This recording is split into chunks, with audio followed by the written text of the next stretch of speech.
Timur کی وفات کے بعد اس نسل میں کوئی ایسا باصلاحیت شخص پیدا نہ ہوا جو تیمور کی عظیم الشان سلطنت کو بکھرنے سے بچا سکتا تھا۔ چنانچہ تیمور کے وسط ایشیا میں تیموری شہزادے اور امراء نے چھوٹی چھوٹی ریاستیں قائم کر لی اور خانہ جنگی میں مبتلا ہو گئے۔ انہی میں ایک ریاست فرغانہ تھی جس کا حکمران عمر شیخ مرزا تھا۔ ہندوستان کے مغل سلطنت کا بانی بابر مرزا اسی عمر شیخ مرزا کا لڑکا تھا۔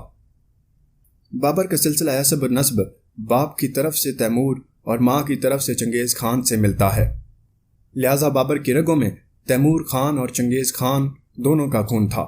1494 میں عمر شیخ مرزا کا انتقال ہوا اور اس وقت بابر کی عمر 12 سال تھی۔ شدید خانہ جنگی کے حالات میں نوعمر بابر کے لیے فرغانہ کی چھوٹی سی ریاست کی حفاظت کرنا قریب ناممکن تھا۔ چنانچہ 10 سال تک بابر خود کو اور اپنی ریاست کو بچانے کے لیے ہمسایہ ریاستوں کے حکمرانوں سے جنگ و جدل میں الجھا رہا۔ وسط ایشیا کے حالات سے مایوس ہو کر بابر نے افغانستان کا رخ کیا اور 1504 میں کابل فتح کر کے وہاں ایک مضبوط حکومت قائم کی۔ اس وقت ہندوستان پر لودھی پٹھان حکومت کر رہے تھے۔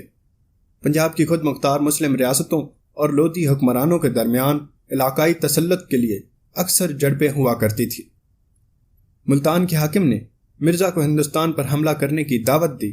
بابر ویسے بھی ہندوستان کے ان علاقوں پر جو تیمور فتح کر چکا تھا اپنا حق سمجھتا تھا اور ان کو حاصل کرنے کے لیے اس نے ہندوستان پر کئی حملے بھی کیے تھے۔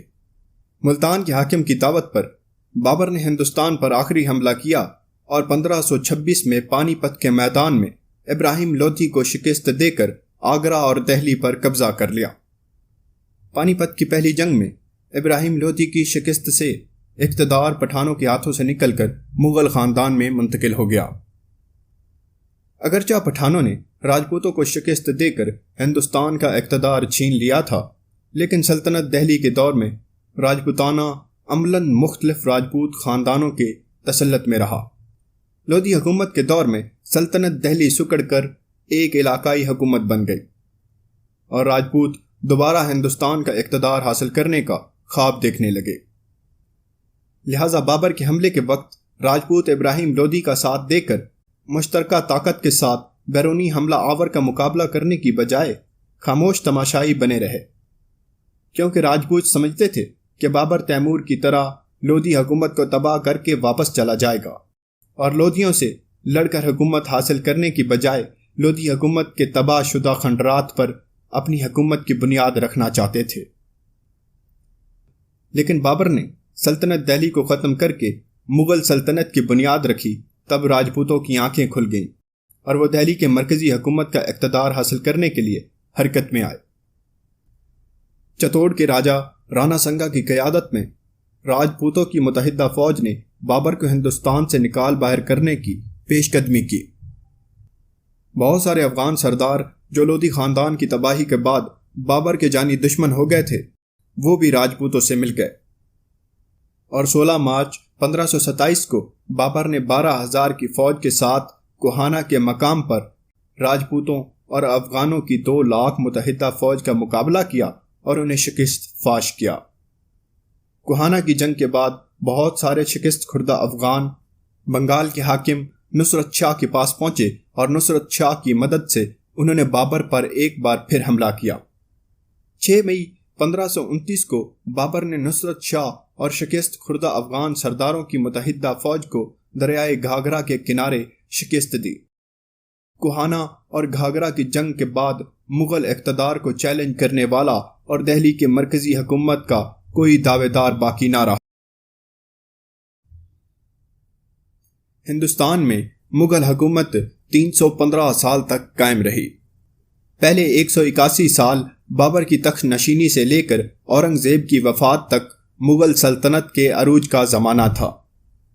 اگر ان 181 سالوں میں سے 15 سال جب اقتدار شیر شاہ سوری اور اس کے خاندان میں رہا نکال دیے جائیں تو مغلیہ سلطنت کے عروج کا زمانہ 166 سال کا ہوتا ہے۔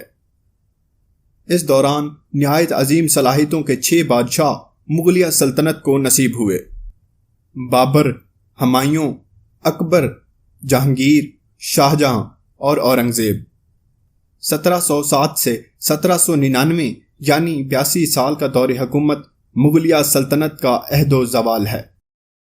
اس دور میں مغلوں کی فوج آپس کی خانہ جنگی میں تباہ ہو گئی۔ انگریزوں نے بنگال اور مدارس کی طرف سے ہندوستان کی سیاست میں دخل اندازی کرنا شروع کر دی تھی، لیکن دہلی کی مرکزی حکومت کا کوئی حقیقی دعوے دار بھی پیدا نہیں ہوا تھا۔ 1799 میں ٹیپو سلطان کی شہادت کے بعد ہندوستان کے سیاسی افق پر صرف مرہٹا طاقت باقی رہ گئی، جسے مختلف محاذوں پر شکست دے کر اسٹیٹ انڈیا کمپنی نے 1803 تک اقتدار سے بے دخل کر دیا، اور مرہٹا سردار ایک ایک کر کے کمپنی بہادر کے حلقہ بگوش ہو گئے۔ مرہٹا طاقت کو کچلنے کے بعد اسٹیٹ انڈیا کمپنی دہلی کی مرکزی حکومت کی دعوے دار بن کر ہندوستان کے سیاسی افق پر نمودار ہوئی۔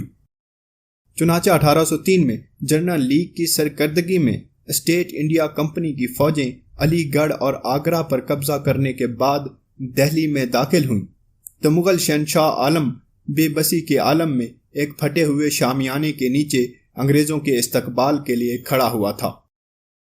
جنرل لیگ نے مغل شہنشاہ کو اپنی حفاظت میں لے کر اس کا وظیفہ مقرر کر دیا اور پھر بر عظیم کا اقتدار اعلیٰ اسٹیٹ انڈیا کمپنی کے ساتھ چلایا گیا۔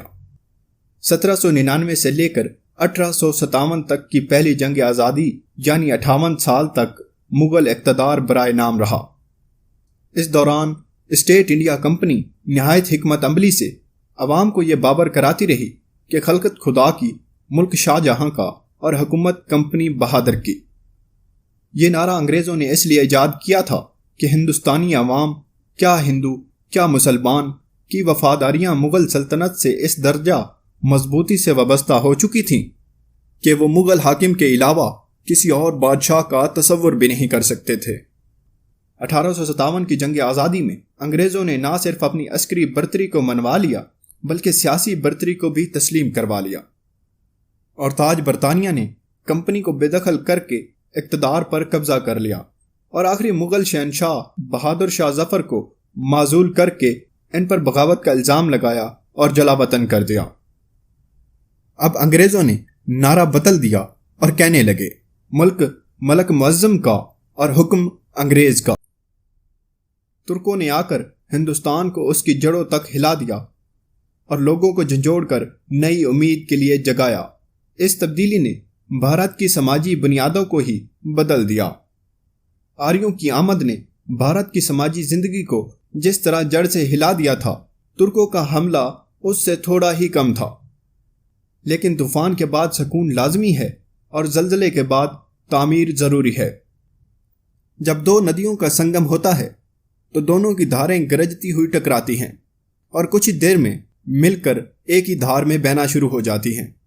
اسی طرح ہندو مسلمان آپس میں ٹکرا کر محبت کے ایک انسانی سنگم میں ملے۔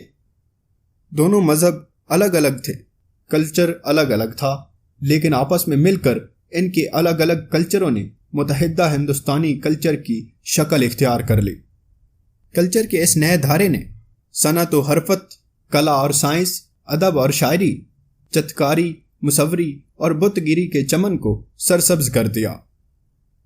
ہندوستان میں بابر کا داخلہ ویسا ہی تھا جیسا کہ ہند قبائل یا افغانوں کا۔ ہند قبائل نے آریائی اقتدار کے کھنڈرات پر اپنے اقتدار کی بنیاد رکھی اور ہندوستانی بن کر ہندوستان کے چند محدود علاقوں پر حکومت کی۔ انہوں نے مذہبی یا سیاسی حوالے سے ہندو یا ہندوستانی قومیت کا کوئی تصور نہیں دیا۔ اس کے بعد مغل آئے اور انہوں نے افغان اقتدار کو ختم کر کے اپنی حکومت قائم کر لی۔ یہ ایک اور بات ہے کہ مغل بادشاہ آہستہ آہستہ کر کے سارے ہندوستان کو ایک مرکز کے تحت لے آئے۔ سارے ہندوستان کا ایک مرکزی نظم و نسق کے تحت آ جانا ہندوستانیوں کے لیے ایک نعمت سے کم نہیں تھا۔ ایک ملک جو کئی مذاہب، کئی زبانوں، کئی کلچر اور مختلف مذہبی تہذیب و تمدنی روایات کا گہوارہ تھا، پہلی بار ایک متحدہ قومیت کے ابھرنے کے امکانات پیدا ہو گئے تھے۔ سارے ہندوستان کو ایک مرکز کے تحت لانے کے لیے اورنگزیب نے دکن کی 2 مسلم علاقائی حکومتوں کو ختم کر دیا اور مرہٹوں کی ابھرتی ہوئی طاقت کو کمزور کر کے ان کے توسیعی عزائم کو محدود کر دیا۔ سلاطین دہلی کے دور میں ہندوستان نے جو ترقی کی تھی وہ اس ذہن کی مرہون منت تھی جو باہر سے نئے خیالات اور علم و عمل کے نئے طرز لے کر ہندوستان میں داخل ہوا تھا۔ یہاں کی عوام میں بیداری پیدا کر کے ملک کی ترقی میں ان کا مددگار بنا۔ عہد وسطی ہندوستان کا یہ امتیاز رہا کہ مختلف مذاہب کا گہوارہ ہونے کے باوجود عوام کی اجتماعی زندگی مذہبی تعصب اور فرقہ وارانہ شورش اور رسا کشی سے پاک رہی۔ مغلوں کے آنے کے بعد یہ صورتحال مزید بہتر ہو گئی، کیونکہ مغلوں نے ہندوستان کو ایک مضبوط اور منصفانہ مرکزی نظم و نسق دیا اور قریب 3 صدیوں تک سیاسی استحکام برقرار رکھا۔ یہ وسیع مملکت اپنی شان اور چمک دمک، اپنی دولت اور کلچر کے لیے ایسی شہرت رکھتی تھی جس کی مثال اس زمانے میں نہ تھی۔ اس حکومت کا طرز اور نظم و نسق ایسا تھا جو ایک وسیع رقبے پر امن اور قانون کا ضمانت دار تھا اور علم و فن کے نادر مواقع فراہم کرتا تھا۔ مغل تہذیب کی تاریخ میں اس کے کارنامے ایک درخشاں باب کی حیثیت رکھتے ہیں۔ مغل حکومت کی ان خصوصیات کی بنا پر سلاطین دہلی کے زمانہ میں ملک کی ترقی کی جو بنیاد پڑ چکی تھی، مغل دور میں اس کی رفتار غیر معمولی ہو گئی اور مغل سلطنت کے قیام کے بعد 50 سال کے اندر ہندوستان دنیا کا سب سے ترقی یافتہ ملک بن گیا۔